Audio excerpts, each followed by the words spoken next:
ನಮಸ್ಕಾರ. ಶ್ರೀಮತೆ ರಾಮಾನುಜಾಯ ನಮಃ.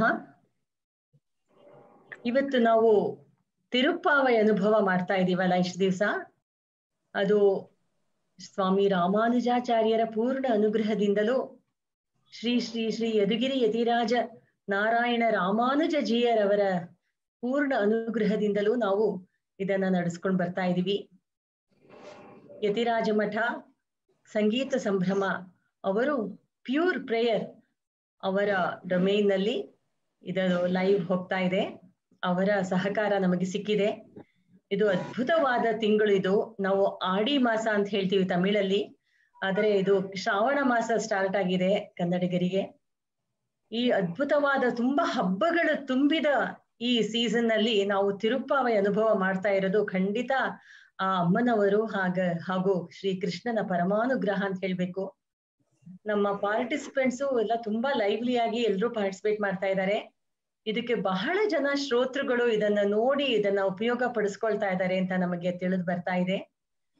ಎಲ್ರಿಗೂ ತುಂಬಾ ಒಳ್ಳೇದಾಗ್ಲಿ, ಆ ಭಗವಂತನ ಅನುಗ್ರಹ ಎಲ್ರಿಗೂ ಇರುತ್ತೆ. ಯಾಕೆಂದ್ರೆ ಆ ಆಚಾರ್ಯ ರಾಮಾನುಜರ ಕಟಾಕ್ಷ ಇರೋದ್ರಿಂದ.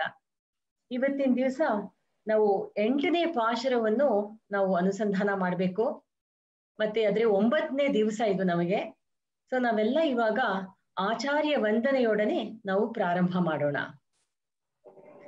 ಶ್ರೀಮತೆ ರಾಮಾನುಜಾಯ ನಮಃ.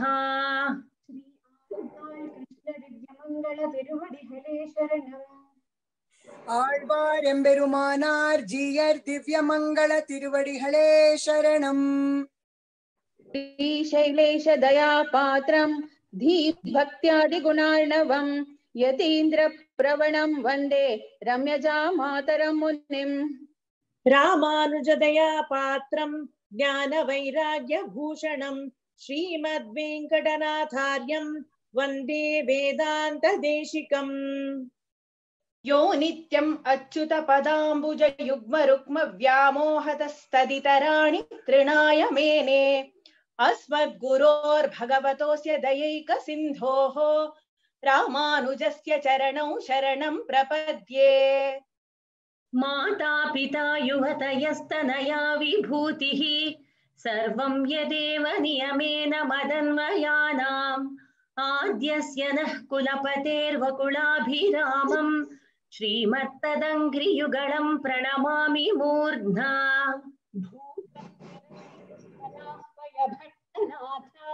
श्री भक्ति सार कुलशेखर योगी वाहान् भक्तान् घृरेणु परकाल यतीन्द्र मिश्रान् श्रीमत्पराङ्कुश मुनिं शरण प्रणतोऽस्मि नित्यम्. लक्ष्मीनाथ समारंभां नाथ यामुन मध्यमाम् अस्मदाचार्य पर्यन्तां वन्दे गुरु परम्पराम्. अस्मद्गुरु समारंभां यतिशेखर मध्यमां लक्ष्मी वल्लभ पर्यन्तां वन्दे गुरु परम्पराम्. श्रीमत्यै विष्णु चित्तार्य मनोनन्दन हेतवे नन्दनन्दन सुन्दर्यै गोदायै नित्यमङ्गलम्. आषाढे पूर्व फल्गुन्यां तुलसी काननोद्भवां पाण्ड्ये विश्वम्भरां गोदां वन्दे ಶ್ರೀರಂಗನಾಯಕೀಂ. ಈಗ ನಾವು ಆಚಾರ್ಯರ ವಂದನೆಯನ್ನು ಸುಸೂತ್ರವಾಗಿ ನಡೆಸಲಾಯಿತು. ಇವಾಗ ನಾವು ತಿರುಪ್ಪಾವೈಗಾದ ತನಿಯನ್ ಶ್ಲೋಕವನ್ನು ಇವತ್ತು ಹೇಳ್ಬೇಕು. ಅದನ್ನ ಶ್ರೀಮತಿ ನಿವೇದಿತಾ ರಾಮಾನುಜನ್ ನೀವು ಅದನ್ನ ನೀಳಾತುಂಗನ ಹೇಳ್ಬೇಕು ಅಂತ ವಿನಂತಿಸ್ಕೊಳ್ತೀನಿ. लीलातुङ्गस्तनगिरितटी सुप्तमुद्बोध्य कृष्णम् पारार्थ्यं स्वं श्रुतिशतशिरसिद्धम् अध्यापयन्ति स्वोच्चिष्टायां स्रजिनिगलितं या बलात्कृत्य भुङ्क्ते गोदा तस्यै नम इदमिदं भूय एवास्तु भूयः. अन्नवयल पुदुवै आण्डाळ அரங்கற்கு பன்னு திருப்பாவை பல்பதியம் இன்னிசையாள் பாடிக் கொடுத்தாள் நற்பாமாலை பூமாலை சூடிக் கொடுத்தாளை சொல்லு சூடிக் கொடுத்த சுடற்கொடியே தொல்பாவை பாடி அருளவல்ல பல்வளையாய் நாடி நீ வேங்கடவர்க்கு என்னை விதி என்ன இம்மாத்தம் நாம் ಕಡವಾ ವಣ್ಣಮೇ ನಲಹ. ತುಂಬಾ ಚೆನ್ನಾಗಿ ಹೇಳಿದ್ರಿ ನಿವೇದಿತಾ ಅವ್ರೆ. ಇವಾಗ ನಾವು ನೆನ್ನೆ ಪಾಶುರನ ಒಂದ್ಸಲ ರಿವೈಸ್ ಮಾಡೋಣ. ನೆನ್ನೆ ನಾವು ಹೇಳಿದ್ದು ಕೀಶಿ ಕೀಶನ್ ರೆಂಗುಮ್ ಅಲ್ವಾ, 7ನೇ ಪಾಶುರ. ಅದನ್ನ ಶ್ರೀಮತಿ ಹರಿಣಿ ಶ್ರೀಧರ್ ಅವರನ್ನ ನೀವು ಅದನ್ನ ಹೇಳಿ ಅಂತ ಕೇಳ್ಕೊಳ್ತೀನಿ. கீஷி கீஷென்றெங்கும் ஆனை சாத்தம் கலந்து பேசின பேச்சரவம் கேட்டிலையோ பேய்ப்பெண்ணே, காசும் பிறப்பும் கலகலப்ப கைபேர்த்து வாசனரும் குழலாய்ச்சியர் மத்தினால் ஓசைப்படுத்த தைரரவம் கேட்டிலையோ நாயக பெண் பிள்ளாய் நாராயணன் மூர்த்தி, கேசவனை பாடவும் நீ கேட்டே கிடத்தியோ தேசமுடையாய் திரவேலೋರೆಂಬಾವಾಯ್. ಹರಿಣಿ ತುಂಬಾ ಚೆನ್ನಾಗಿ ಹೇಳಿದ್ರಿ, ಕರೆಕ್ಟ್ ಆಗಿತ್ತು ಎಲ್ಲ. ಇವಾಗ ನಾವು ಇವತ್ತಿನ ಪಾಶರ 8ನೇ ಪಾಶರ. ಎಲ್ರ ಹತ್ರನೂ ಪುಸ್ತಕ ಇದೆ ಅಂತ ಅನ್ಕೊಂಡಿದೀನಿ. ನಾನು ಹೇಳ್ಕೊಡ್ತೀನಿ, ಒಬ್ಬರಾದ್ಮೇಲೆ ಒಬ್ರು ಅದನ್ನ ಹೇಳಿ. கீழ்வானம் வெள்ளென்று கீழ்வானம் வெள்ளென்று கீழ்வானம் வெள்ளென்று எருமை சிறு வீடு எருமை சிறுவீடு எருமை சிறுவீடு. ಅದನ್ನ ಶಿರು ವೀಡು ಅಂತ ಹೇಳ್ಬೇಕು. ಶಿರು ವೀಡು எருமை சிறுவீடு எருமை சிறுவீடு. மேவான் பரந்தனஹான் மேவான் பரந்தனஹான் மேவான் பரந்தனஹான் மிக்குள்ள பிள்ளைகளும் மிக்குள்ள பிள்ளைகளும் மிக்குள்ள பிள்ளைகளும் போவான் போகின்றாரை போவான் போகின்றாரை போவான் போகின்றாரை போகாமல் காத்து போகாமல் காத்து போகாமல் காத்து உன்னை கூவுவான் உன்னை கூவுவான் உன்னை கூவுவான். வந்து நின்றோம் வந்து நின்றோம் வந்து நின்றோம். கோதுகலமுடைய கோதுகலமுடைய கோதுகலமுடைய பாவாய் எழுந்திராய் பாவாய் எழுந்திராய் பாவாய் எழுந்திராய் பாடிப்பறை கொண்டு பாடிப்பறை கொண்டு பாடிப்பறை கொண்டு மாவாய் பிளந்தானை மாவாய் பிளந்தானை மாவாய் பிளந்தானை.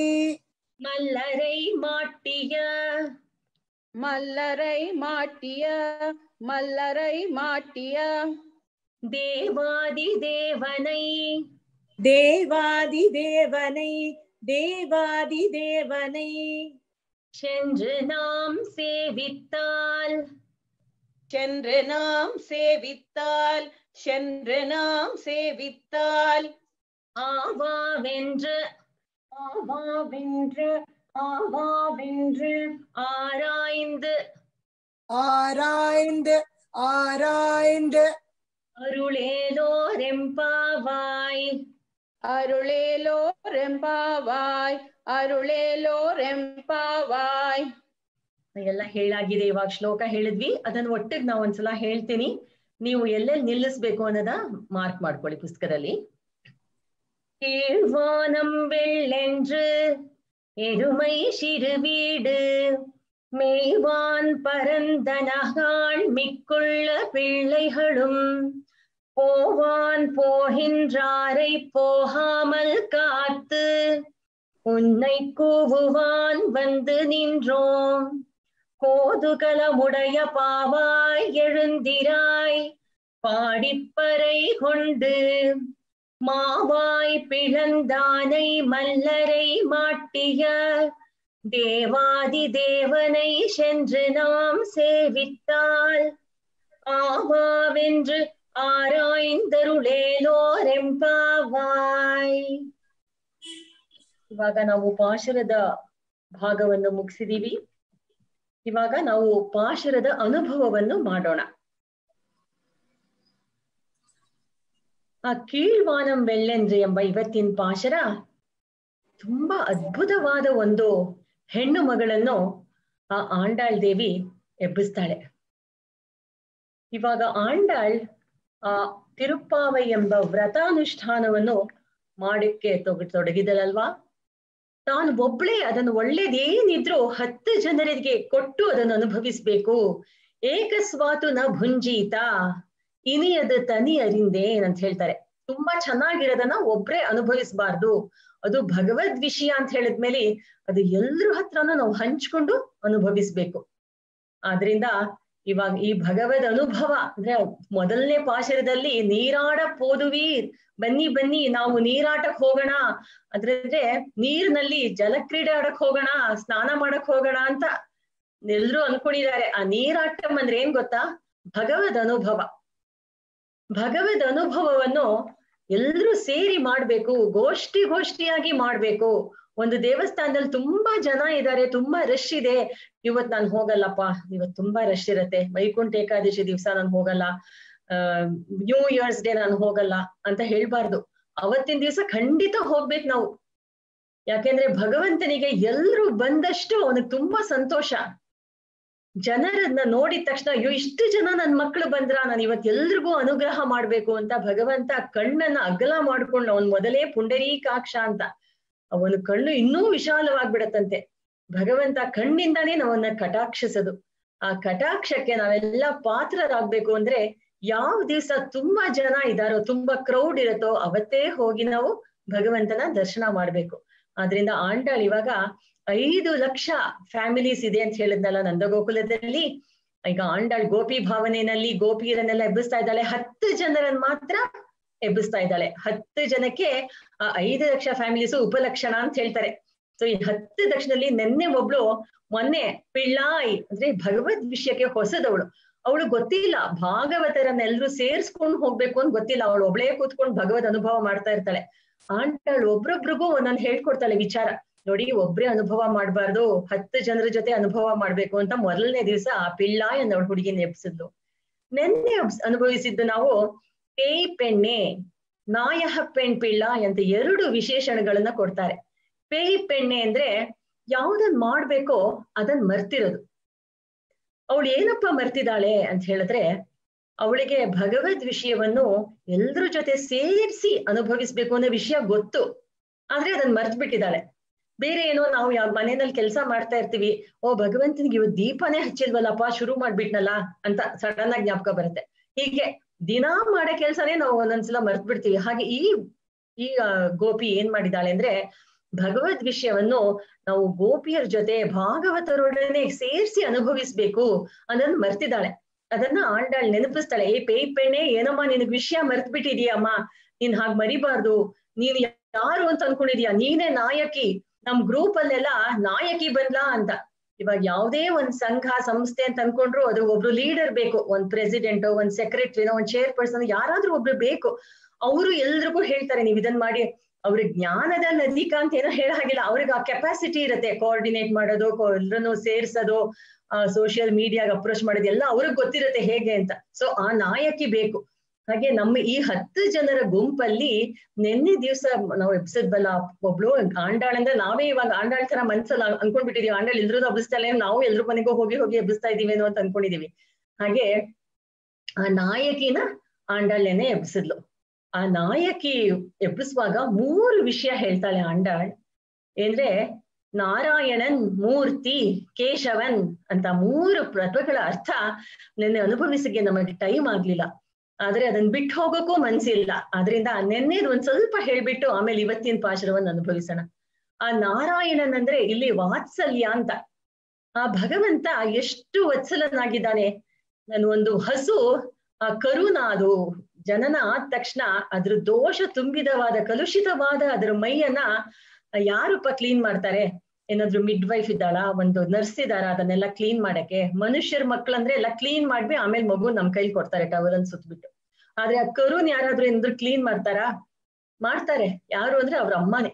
ಆ ಹಸುನೇ ಅಷ್ಟು ದಿವಸ, ಆ ಹಸು ಅಂದ್ರೆ ತುಂಬಾ ಹೈಜಿನಿಕ್ ಪ್ರಾಣಿ. ಅದು ಸ್ವಲ್ಪ ಹುಲ್ಲಿಗೆ ಅದು ಅದಕ್ಕೆ ಫಸ್ಟ್ ಟೈಮ್ ಅದು ಮೆಟರ್ನಲ್ ಇದು ಬರಕ್ಕಿಂತ ಮುಂಚೆ ಅದು ಯಾವ್ದು ಸ್ವಲ್ಪ ಕಸ ಇದ್ರೂ ಆ ಹುಲ್ಲನ್ನು ಮುಟ್ಟದೇ ಇಲ್ಲ. ಆದ್ರೆ ಆ ಕರುವಿನ ಜನನ ಆದ ತಕ್ಷಣ ಆ ಕರು ಕಂಡ್ರೆ ಅದಕ್ಕೆ ಎಷ್ಟು ಇಷ್ಟ ಅಂದ್ರೆ ಅದ್ರ ಮೈಯಲ್ಲಿ ಅಂಟ್ಕೊಂಡಿರಂತಹ ಆ ಕೀವು, ರಕ್ತ, ಮಾಂಸದ ಚೂರು ಎಲ್ಲದನ್ನು ಅದು ತೆಗೆದು ಕೆಲವೆಲ್ಲ ಹೊರಗೆ ಹಾಕತ್ತೆ, ಇನ್ ರಕ್ತ ಅದನ್ನೆಲ್ಲ ನೆಕ್ಕಿ ನೆಕ್ಕಿ ನೆಕ್ಕಿ ತೆಗೆದ್ಬಿಡುತ್ತಂತೆ. ಎಷ್ಟು ಆಶ್ಚರ್ಯ. ಅದಕ್ಕೆ ಹಸುನ ವತ್ಸ ಅಂತ ಕರೀತಾರೆ, ಹಸುವಿನ ಕರುನ ವತ್ಸ ಅಂತ. ಆ ವತ್ಸವನ್ನು ಅದು ಕಾಪಾಡುತ್ತಲ್ಲ, ಅದಕ್ಕೆ ವಾತ್ಸಲ್ಯ ಅಂತ. ಆ ವಾತ್ಸಲ್ಯ ಅನ್ನೋದು ನಾವೆಲ್ಲ ಭಗವಂತನ ವಿಚಾರವಾಗಿ ನಾವು ಯೂಸ್ ಮಾಡಕ್ ಶುರು ಮಾಡ್ಬಿಟ್ಟಿದ್ವಿ. ಹಾಗೆ ಭಗವಂತನಿಗೆ ಎಷ್ಟು ವಾತ್ಸಲ್ಯ. ಒಂದು ತಾಯಿ ತೋರ್ಸೋ ವಾತ್ಸಲ್ಯಕ್ಕೆ ಏನಾದ್ರೂ ಒಂದ್ ಮಿತಿ ಇದೆಯಾ? ಇದಕ್ಕೆ ನಮ್ಮ ಪೂರ್ವಾಚಾರ್ಯರು ಒಂದು ಎಕ್ಸಾಂಪಲ್ ಹೇಳ್ತಾರೆ. ಏನಂದ್ರೆ ಒಂದ್ ತಾಯಿ ತನ್ನ ಮಗನನ್ನ ತುಂಬಾ ಪ್ರೀತಿಯಿಂದ ಬೆಳೆಸಿರ್ತಾಳೆ. ಅವನು ನೋಡಿದ್ರೆ ನಾಲಾಯಕ್ ಆಗ್ಬಿಟ್ಟಿರ್ತಾನೆ. ಅವನಿಗೆ ಏನು ವಿದ್ಯೆನೂ ಹತ್ತಿಲ್ಲ, ಒಂದು ಕಲೆನೂ ಕಲಿಲ್ಲ, ಒಂದು ಸ್ಕಿಲ್ಲು ಅವನಿಗೆ ಬರಲ್ಲ. ಅವನ್ ಮಾತ್ರ ಟೈಮಿಗೆ ಸರಿಯಾಗಿ 3 ಹೊತ್ತು ಬಂದು ಊಟ ಮಾಡ್ಕೊಂಡು ಹೋಗ್ತಾನೆ. ಅಮ್ಮನ್ಗೆ ಬೈದು ಬೈದು, ಏನಮ್ಮ ಇದನ್ ಮಾಡ್ಲಿಲ್ಲ ನೀನ್ ಇವತ್ತು, ನನಗೆ ಹೊಟ್ಟೆ ಹಸಿವು ಹೋಗ್ಲೇ ಇಲ್ಲ. ಅವಳು ಪಾಪ 4 ಜನರ ಮನೆಯಲ್ಲಿ ಕೆಲಸ ಮಾಡ್ಕೊಂಡು ಬಂದ್ಬಿಟ್ಟು ಮಗನ್ ಸಂಪಾದಿಸ್ಬಿಟ್ಟು ಮಗನ್ಗೆ ಊಟ ಹಾಕ್ತಾ ಇರ್ತಾಳೆ. ಅಷ್ಟು ಅವಳಿಗೆ ಬಡತನ. ಆದ್ರೆ ಈ ಮಗನ್ ಮಾತ್ರ ತುಂಬಾ ಆರೋಗ್ಯನ್ಸ್, ತುಂಬಾ ಜೋರ್ ಅವನು.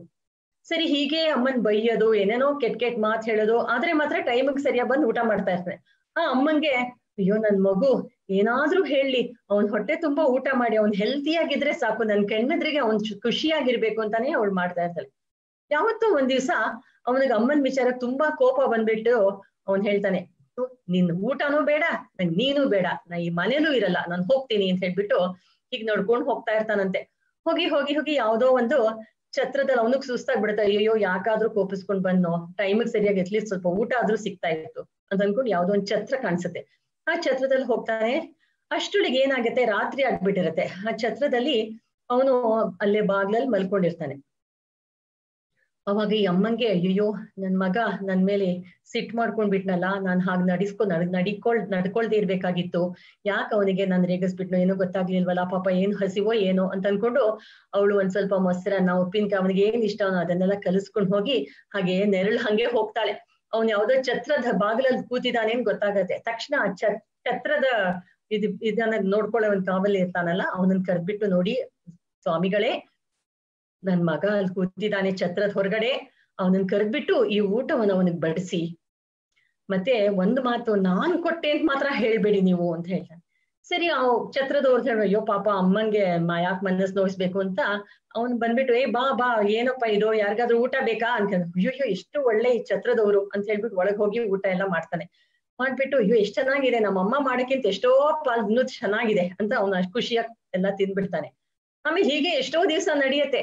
ಕೊನೆಗೆ ಅವ್ನು ಅನ್ಕೊಳ್ತಾನೆ, ಒಳ್ಳೆ ಕೆಲಸ ಮಾಡಿದೆ, ಮನೆ ಬಿಟ್ಟು ಬಂದಿದ್ದೆ ಒಳ್ಳೇದಾಯ್ತು ಅಂತ ಹೇಳ್ಬಿಟ್ಟು ಆ ಛತ್ರ ಓನರ್ ನೋಡ್ಬಿಟ್ಟು, ಸ್ವಾಮಿ ನೀವ್ ಎಷ್ಟು ಉದಾರರು, ನನಗೆ ಎಷ್ಟ್ ಚೆನ್ನಾಗಿ ಊಟ ಹಾಕ್ತಾ ಇದ್ದೀರಾ, ಟೈಮಿಗೆ ಸರಿಯಾಗಿ, ನಾನು ಏನು ಕೆಲಸ ಮಾಡದೇ ಇದ್ರು ನನಗೆ ಊಟ ಕೊಡ್ತಿದ್ದೀರಲ್ಲ, ನೋಡಿ ನಮ್ಮ ಅಮ್ಮ ಇದ್ದಾರೆ ಮನೆಯಲ್ಲಿ, ಊಟ ಹಾಕ್ತಾಳೆ ಬೈತಾಳೆ ಅಂತ. ಒಂದ್ ದಿವ್ಸನೂ ಅಮ್ಮ ಬೈದಿರಲ್ಲ ಹಾಗೆ ಹೇಳ್ತಾನಂತೆ. ಅವಾಗ ಛತ್ರದವ್ನು ಹೇಳ್ತಾನೆ, ಅಯ್ಯೋ ಏನ್ ಅನ್ಕೊಂಡಿದೀಯಾ, ಈ ಊಟ ಎಲ್ಲ ಯಾರ್ ನಿನಗ್ ದಿನಾ ತಂದ್ಕೊಡ್ತಾ ಇರೋದು, ನಿಮ್ಮ ಅಮ್ಮ ಕಣೋ ದಿನಾ ತಂದ್ಕೊಡ್ತಾ ಇರೋದು, ಏನಂತ ಅನ್ಕೊಂಡಿದ್ಯಾ ಅಂತ. ಅವಾಗ ಅಯ್ಯಯ್ಯೋ ನನ್ನ ಅಮ್ಮಕ್ಕೆ ತಂದ್ಕೊಡ್ತಿದ್ದಾಳ ಅಂತ ತುಂಬಾ ಬೇಜಾರಾಗ್ಬಿಟ್ಟು ಅಮ್ಮನ ಹತ್ರ ಹೋಗ್ತಾನಂತೆ. ಇದೇ ರೀತಿ ಭಗವಂತ, ನಾವು ಎಷ್ಟು ಭಗವಂತ ನೆನ್ಸದೇ ಇಲ್ಲ, ಅವನಿಗೆ ಉಪಕಾರ ಸ್ಮರಣೆನೂ ಮಾಡಲ್ಲ, ಏನು ಅವನನ್ನ ಯಾವಾಗ್ಲೂ ಈ ಭಗವಂತ ನನಗೇ ಎಲ್ಲ ಕಷ್ಟ ಕೊಡ್ತಾ ಇದ್ದಾನೆ ಅಂತೆಲ್ಲ ಹಾಗೆ ಅನ್ಕೊಳ್ತೀವಿ. ಆದ್ರೆ ಅವನ್ ಭಗವಂತ ಎಲ್ಲ ನಾವು ಕೊಡೋ ಕಷ್ಟಗಳನ್ನ, ನಾವು ಹೇಳೋ ಬೈಯು ಮಾತುಗಳನ್ನ, ಅವನನ್ನ ಅನಾದರಿಸೋದನ್ನ ಎಲ್ಲದನ್ನ ಸಹಿಸ್ಕೊಂಡು ನಮ್ಮ ಹೃದಯ ಕಮಲದಲ್ಲಿ ನಮ್ಮನ್ನ ಯಾವಾಗ್ಲೂ ಕಾಪಾಡ್ತಾನೆ ಇರ್ತಾನಲ್ಲ, ಅದಲ್ವಾ ವಾತ್ಸಲ್ಯ. ಮೂರ್ತಿ ಅಂತ ಹೇಳಿದ್ರೆ ನಾರಾಯಣನ್ ಮೂರ್ತಿ ಅಂದ್ರೆ ಅದು ಭಗವಂತ. ನಾವ್ ಯಾವ ರೀತಿ ನೆನೆಸ್ಕೊಳ್ತೀವೋ ನಮ್ ಕಣ್ಣೆದ್ರಿಗೆ ಬಂದು ನಿಂತು ಬಿಡ್ತಾನಂತೆ. ಮೂರನೇದಾಗಿ ಕೇಶವನ್ ಅಂದ್ರೆ ಆ ವಿರೋಧಿ ನಿರಸನ ಸಾಮರ್ಥ್ಯ.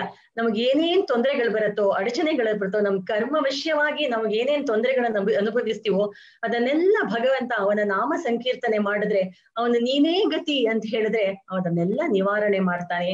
ಅಂತಹ ಭಗವಂತನನ್ನು ಕೊಂಡಾಡ್ತಿರುವಂತಹ ಆ ನಾಯಕ ಪೆಣ್ ಪಿಳ್ಳಾಯ್ ನಾಯಕಿನ ಎಬ್ಸಿ ಇವಾಗ 3ನೇ ಹುಡುಗಿನ ಎಬ್ಸಕ್ ಬರ್ತಾಳೆ.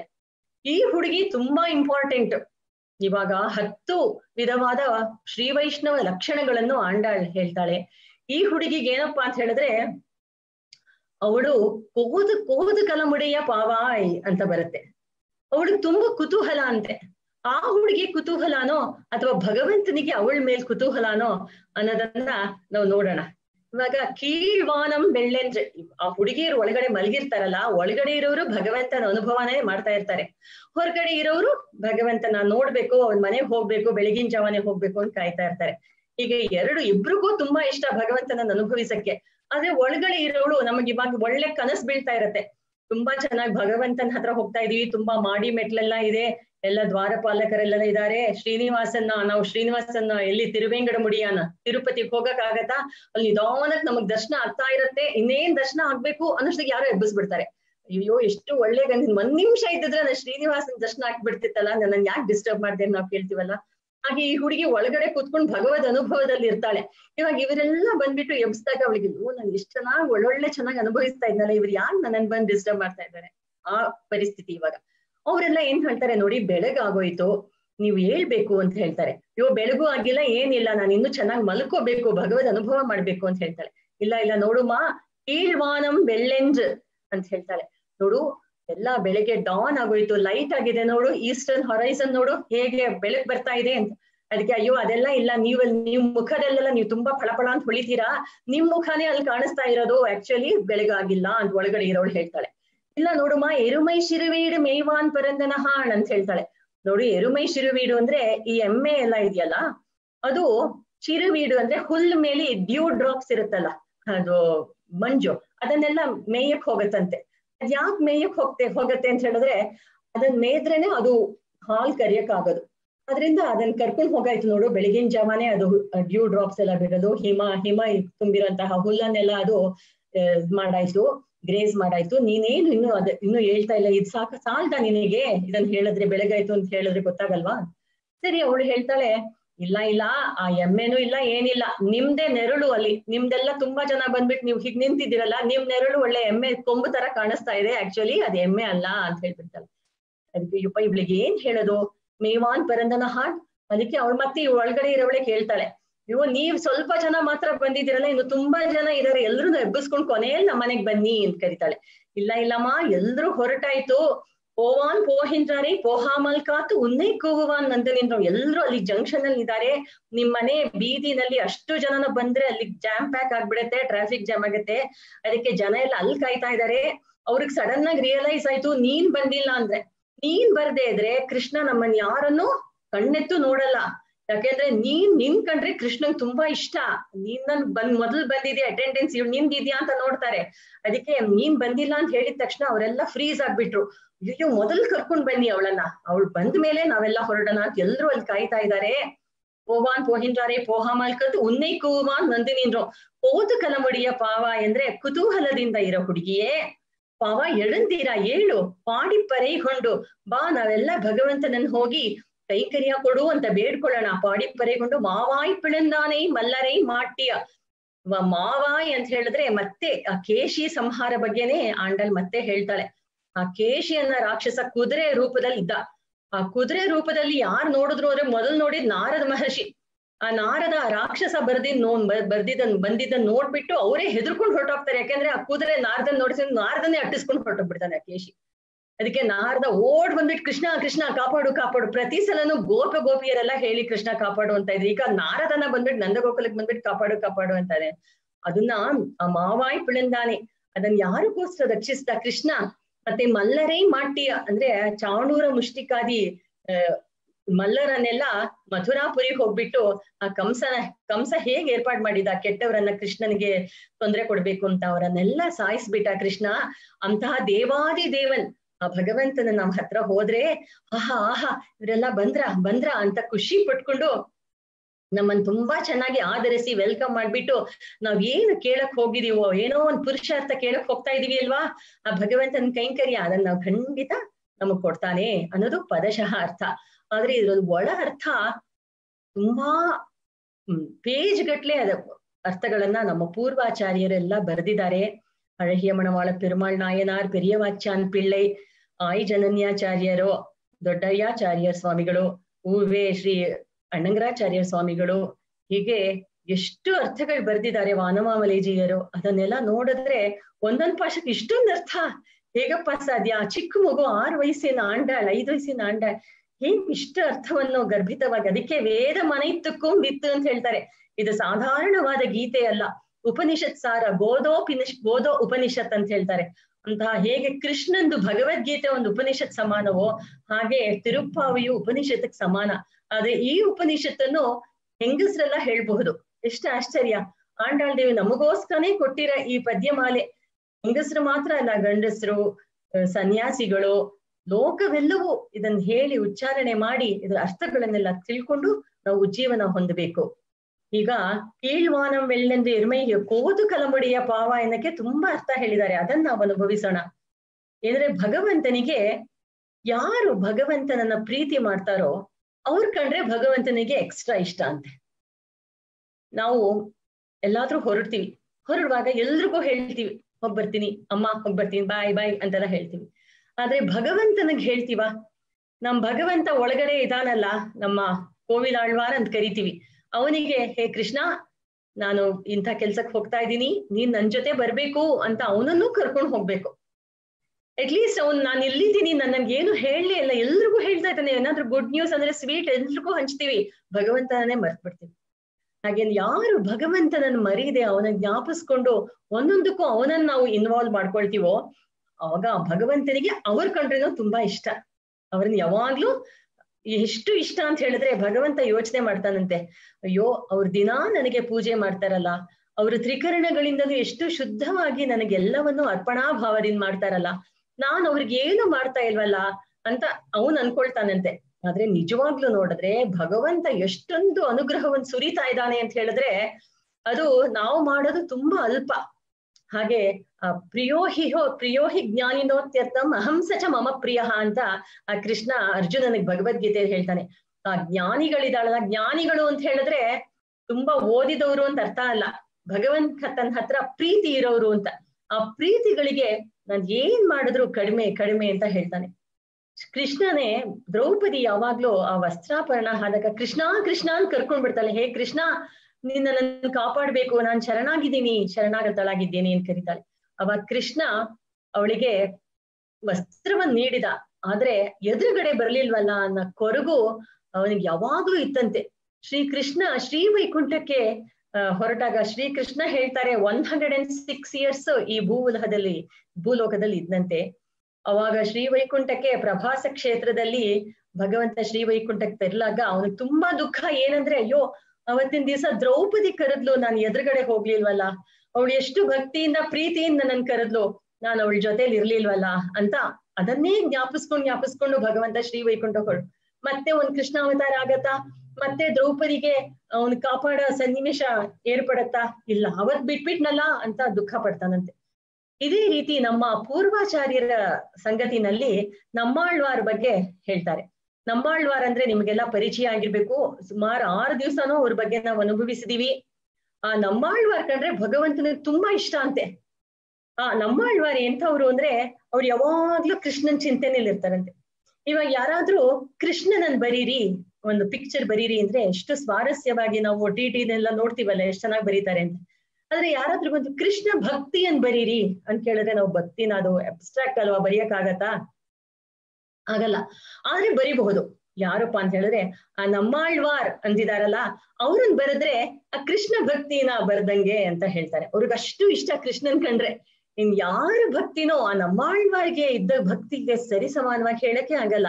ನಿಮಗೆಲ್ಲ ಆ ನಮ್ಮಾಳ್ವಾರ್ ಅನ್ನೋ ವಿಚಾರ ಗೂಗಲ್ ಅಲ್ಲಿ ಸಿಗತ್ತೆ. ನೀವ್ ಇನ್ನೊಂದ್ ಸ್ವಲ್ಪ ಅದ್ರ ಬಗ್ಗೆ ಓದ್ಬಿಟ್ಟು ನೀವು ತಿಳ್ಕೊಳ್ಳಿ ಅದ್ರ ಬಗ್ಗೆ. ಹೀಗೆ ನಮ್ಮಾಳ್ವಾರ್ ಬಗ್ಗೆ ಕೃಷ್ಣ ಅಷ್ಟು ಅವರು ಭಗವಂತ ಅವನನ್ನಷ್ಟು ಪ್ರೀತಿ ಮಾಡ್ತಾರೆ. ಈ ನಮ್ಮಾಳ್ವಾರ್ ಕೋತು ಕಲ್ಮಡಿಯ ಪಾವ ಎಳಂದಿರ ಅಂತ ಆ ಕೃಷ್ಣ ಅನುಭವಿಸುವಂತಹ ಭಗವಂತ ತೋರ್ಸ ಪ್ರೀತಿ ಆ ನಮ್ಮಾಳ್ವಾರ್ ಹತ್ರ. ಮತ್ತೆ ಈ ಭಗವಂತ ಯಾರಾದ್ರೂ ಒಬ್ರು ಕಡಿಮೆ ಆದ್ರೂ ಅವನಿಗೆ ಇಷ್ಟ ಆಗಲ್ವಂತೆ. ಎಲ್ರೂ ಅವನ ಹತ್ರ ಪೋವಾನ್ ಪೋಹಿಂಜಾರಿ ಪೋಹಾ ಮಲ್ಕಾತು ಉನ್ನೈ ಕೂವಾನ್ ಮಂದಿಂದ್ರು, ನೀನು ಬರ್ಬೇಕು ಅಂತ. ಯಾವುದೋ ಒಂದ್ ಗರುಡೋತ್ಸವ ನಡೆಯುತ್ತೆ. ಆ ಗರುಡೋತ್ಸವದಲ್ಲಿ ಯಾರೋ ಅವ್ರು ಪ್ರತಿ ವರ್ಷನೂ ಬಂದು ಆ ಕಾಂಚಿ ಗರುಡೋತ್ಸವಕ್ಕೆ ದರ್ಶನ ಮಾಡ್ತಿರ್ತಾರೆ. ಯಾವ್ದೋ ಒಂದ್ ವರ್ಷ ಅವ್ರಿಗೆ ಬರಕ್ ಆಗಲ್ಲ, ತುಂಬಾ ವಯಸ್ಸಾಗ್ಬಿಟ್ಟಿರುತ್ತೆ, ಏನೋ ಅವರ ಅಸ್ವಾಸ್ಥ್ಯ ಏರ್ಪಟ್ಟಾಗ್ಬಿಟ್ಟಿರುತ್ತೆ. ಅವಾಗ ಅವ್ರು ಏನ್ ಮಾಡ್ತಾರೆ, ಭಗವಂತ ನೋಡ್ತಾನೆ ಎಲ್ರು ಬಂದಿದ್ದಾರೆ, ಅಟೆಂಡೆನ್ಸ್ ಇದೆಯಾ ಅಲ್ಲಿ ಇಲ್ಲಿ ಗರುಡೋತ್ಸವದಲ್ಲಿ ನೋಡ್ತಾ ಇರ್ತಾನೆ. ಅಯ್ಯೋ ಅವ್ರು ಯಾವಾಗ್ಲೂ ದೊಡ್ಡಯ್ಯಾಚಾರ್ಯರ್ ಅಂತ ಅವ್ರ ಹೆಸರು, ಅವ್ರು ಬರ್ಲಿಲ್ವಲ್ಲ ಅಂತ ನೋಡ್ತಾನೆ. ತಕ್ಷಣ ಅವ್ರಿಗೆ ಗೊತ್ತಾಗುತ್ತೆ, ಓಹೋ ಅವರಿಗೆ ಹುಷಾರಿಲ್ಲ ಅಂತ. ತಕ್ಷಣ ಅವ್ರು ಇದ್ದಿದ್ ಎಲ್ ಗೊತ್ತಾ, ಶೋಳಿಂಗಪುರ ಅಂತ ಹೇಳ್ತೀವಿ, ಶೋಳಿಂಗರ್, ಅಲ್ಲಿ ಅವ್ರ ಊರು. ಅಲ್ಲಿಂದ ನಡ್ಕೊಂಡ್ ಬರ್ತಿರ್ತಾರೆ ಪ್ರತಿ ಸಲನೂ ಕಾಂಚೀಪುರಕ್ಕೆ. ಸರಿ ಅವ್ರು ಬರ್ಲಿಲ್ವಾ ಅಂತ ಹೇಳ್ಬಿಟ್ಟು ತಕ್ಷಣ ಭಗವಂತ ಗರುಡ ಸಮೇತನಾಗಿ ಅಲ್ಲಿ ಹಾರ್ಬಿಟ್ಟು ಶೋಳಿಂಗರ್ಗೆ ಹೊರಟೋಗ್ತಾನಂತೆ. ಅಲ್ಲಿ ಹೋಗ್ಬಿಟ್ಟು ಅವ್ರು ಅಲ್ಲಿ ಕಾಯ್ತಾ ಇರ್ತಾರೆ, ಅಯ್ಯೋ ಪ್ರತಿ ವರ್ಷನೂ ಹೋಗ್ತಾ ಇದೆ, ಈ ಸಲ ಹೋಗಕ್ಕಾಗ್ಲಿಲ್ಲ, ಇಷ್ಟೊತ್ತಿಗೆ ಗರುಡೋತ್ಸವ ನಡೆದಿರ್ಬೇಕು ಅಂತ ತುಂಬಾ ದುಃಖದಿಂದ ಭಗವಂತ ಅಲ್ಲಿ ಇವರು ವೆಯ್ಟ್ ಮಾಡ್ತಾ ಇರ್ತಾರೆ. ನೋಡಿದ್ರೆ ಭಗವಂತ ಗರುಡ ವಾಹನನಾಗಿ ಅಲ್ಲಿ ಸೇವೆ ಕೊಟ್ಬಿಡ್ತಾರೆ. ಇವ್ರ ಸಂತೋಷಕ್ಕೆ ಮಿತಿನೇ ಇಲ್ಲ. ಆಹಾ ಆಹಾ ಭಗವಂತ ಏನ್ ನಿನ್ ಕಾರುಣ್ಯ, ಇದು ಸಾಧ್ಯವಾ? ಈ ಕಲಿಯುಗದಲ್ಲಿ ಇದು ನಡೆದು ಒಂದು 300-400 ವರ್ಷ ಆಗಿರ್ಬಹುದು ನೋಡಿ. ಕಲಿಯುಗದಲ್ಲಿ ಎಂತಹ ಪವಾಡಗಳು ನಡೆಯುತ್ತೆ. ಇವಾಗ್ಲೂ ನಾವು ಶೋಳಿಂಗರ್ ಹೋದ್ರೆ ಅಲ್ಲಿ ದೊಡ್ಡಯ್ಯಾಚಾರ್ಯರಿಗೆ ಭಗವಂತ ದರ್ಶನ ಕೊಟ್ಟ ರೀತಿಯ ಸನ್ನಿಧಿನ ನಾವು ನಮಸ್ಕಾರ ಮಾಡಬಹುದು. ಅದೇ ನಾವು ಕಾಂಚೀಪುರದಲ್ಲೂ ಭಗವಂತ ಗರುಡೋತ್ಸವ ಬಂದಾಗ ಒಂದ್ 5 ನಿಮಿಷ ಭಗವಂತನ ಸೇವೆ ಆಗಲ್ವಂತೆ. ಒಂದ್ ದೊಡ್ಡ ದೊಡ್ಡ ಕೊಡೆಗಳಿರುತ್ತೆ, ಆ ಕೊಡೆನಲ್ಲಿ ಹೀಗೆ ಮರೆ ಮಾಡ್ಬಿಟ್ಟು ದೊಡ್ಡಯ್ಯಾಚಾರ್ಯರ ದರ್ಶನ ಅಂತ ಹೇಳ್ತಾರೆ. ಹಾಗೆ ಭಗವಂತನಿಗೆ ಎಲ್ರೂ ಬರ್ಬೇಕು. போவான் போகின்ற போகாமல் காத்து உன்னை கூவுவான் வந்து நின்றோம் ಅಂತ ಹೇಳಿ ಈ ಕೋತು ಕಲಮುಡಿಯ ಪಾವಾಯ್ ಅವಳ ಭಗವಂತನಿಗೆ ನಿನ್ ಕಂಡ್ರೆ ತುಂಬಾ ಇಷ್ಟಮ್ಮ, ಏ ಹುಡುಗಿ ನೀನ್ ಬರ್ದೇ ಇದ್ರೆ ಭಗವಂತ ಅವನು ನಮ್ಮನ್ನ ಆದರಿಸೋದೇ ಇಲ್ಲ, ಅದಕ್ಕೆ ನೀನ್ ಬರ್ಬೇಕು ಅಂತ ಹೇಳ್ತಾರೆ. ಮತ್ತೆ ಕೃಷ್ಣನ ಗುಣಾನುಭವ ಹೇಗೆ ಮಲ್ಲರ ಜಟ್ಟಿಗಳನ್ನ ಕೃಷ್ಣ ಸಂಹಾರ ಮಾಡಿದ ವಿಚಾರ ಹೇಳ್ತಾರೆ. ಮತ್ತೆ ದೇವಾದಿ ದೇವನೈ ಚಂದ್ರನಾಮ್ ಸೇವಿತ, ಎಷ್ಟು ದೇವಾದಿ ದೇವನಂದ್ರೆ ನಿತ್ಯ ಸೂರಿಗಳೆಲ್ಲ ನಾಥ, ದೇವತೆಗಳಿಗೆಲ್ಲ ನಾಥ ಅಂತಹವನನ್ನು ನಾವು ಹೋದ್ರೆ ಬಂದ್ರ ಅಂತ ನಮ್ಮನ್ನ ಆಧರಿಸಿ ಅವ್ನು ನಮ್ಮನ್ನ ವೆಲ್ಕಮ್ ಮಾಡ್ತಾನೆ. ಆದ್ರೆ ನೀನು ನಮ್ ಗೋಷ್ಠಿಗೆ ಬಂದು ಸೇರ್ಕೊಮ್ಮ ಅಂತ ಹೇಳಿದಕ್ಕೆ ತಕ್ಷಣ ಗೋಪಿ ಬಂದು ಆಂಡಾಳ್ ಇದ್ರಲ್ಲಿ ಸೇರ್ಕೊಂಡ್ ಬಿಡ್ತಾಳೆ. ಇವಾಗ ನಮ್ಮ ಹತ್ರ ಎಷ್ಟು ಗೋಪಿಯರಿದ್ದಾರೆ? 3 ಜನ ಗೋಪಿಯರಿದ್ದಾರೆ. 3 ಜನ ಅಂದ್ರೆ 3 ಲಕ್ಷ ಅಂತ ಅನ್ಕೊಳ್ಳೋಣ, ಯಾಕಂದ್ರೆ 5 ಲಕ್ಷ ಇತ್ತಲ್ಲ. 3 ಲಕ್ಷ ಗೋಪಿಯರು, ಇನ್ನೂ ಒಂದಷ್ಟು ಲಕ್ಷ ಗೋಪಿಯರನ್ನ ನಾವ್ ಎಬ್ಬಿಸ್ಬೇಕು. ಇವಾಗ ಈ ಕೀಳ್ವಾನಂ ವೆಲ್ಲೆಂದ್ರೆ ಎಂಬ ಹಾಡನ್ನು ಕುಮಾರಿ ಅಮುದಾ ಶ್ರೀರಾಮನ್ನ ಹಾಡ್ಬೇಕು ಅಂತ ನಾನು ಕೇಳ್ಕೊಳ್ತೀನಿ. வானம் வெள்ளென்று எருமை சிறுவி,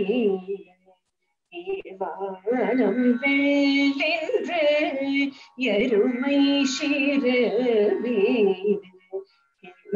வானம் வெள்ளென்று எருமை சிறுவி,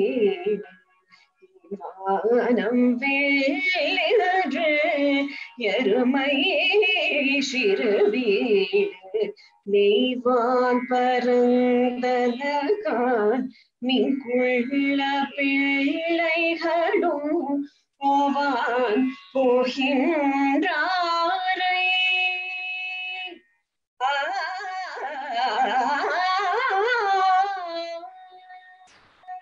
போவான் போகின்றாரை போகாமல் காத்து, போவான் போகின்றாரை போகாமல் காத்து, உன்னை கூவான் வந்த நின்றோம், கூவான் வந்த நின்றோம், கூவான் வந்து நின்றோம், கூவான் வந்து நின்றோம், கோதுகலமுடைய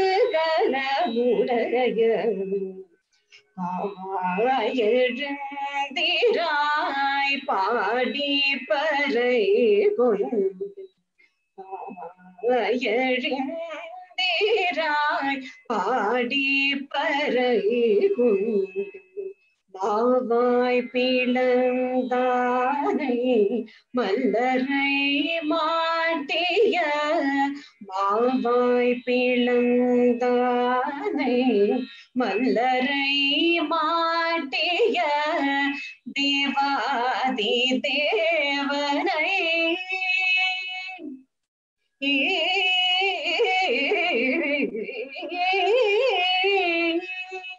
தேவாதி தேவனை வென்று நான் சேவித்தான், தேவாதி தேவனை சென்று நான் சேவித்தான், ஆவாவில்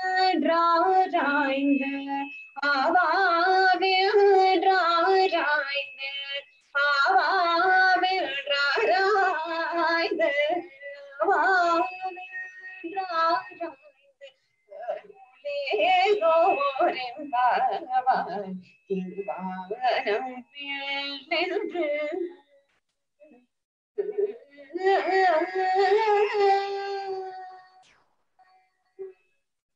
ಧನ್ಯವಾದಗಳು. ಅಮೃತ ಶ್ರೀರಾಮ್, ನೀವು ಧನ್ಯಾಸಿ ರಾಗದಲ್ಲಿ ತುಂಬಾ ಚೆನ್ನಾಗಿ ಹಾಡಿದ್ರಿ. ಒಳ್ಳೆ ಪಾಶ್ರ ಅದು. ಇವಾಗ ನಮಗೆ ಇಂತಹ ಒಳ್ಳೆ ಸಂದರ್ಭದಲ್ಲಿ ನಾವು 8ನೇ ಪಾಶುರವನ್ನು ಇವತ್ತು ಅನುಭವಿಸಿದ್ವಿ. ಇದಕ್ಕೆ ಎಲ್ರು ಯಾರ್ಯಾರು ಕೇಳಿದ್ರೋ ಅವರೆಲ್ಲರೂ ನಾವೇನೇನು ಹೇಳ್ತಾ ಇದೀವೋ ಅದನ್ನೆಲ್ಲ ಅನುಷ್ಠಾನಕ್ಕೆ ಯಾವ್ದ್ಯಾವ್ದು ತರಬೇಕು ಅದನ್ನ ತರಬೇಕು ಅಂತ ಹೇಳ್ಕೊಳ್ತೀನಿ. ಶ್ರೀಮತೆ ರಾಮಾನುಜಾಯ ನಮಃ.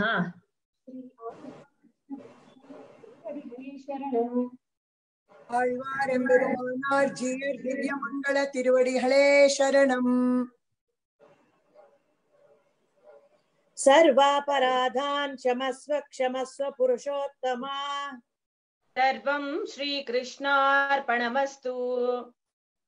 ಶ್ರೀಮತೆ ರಾಮಾನುಜಾಯ ನಮಃ. ನಮಸ್ಕಾರ. ನಮಸ್ಕಾರ.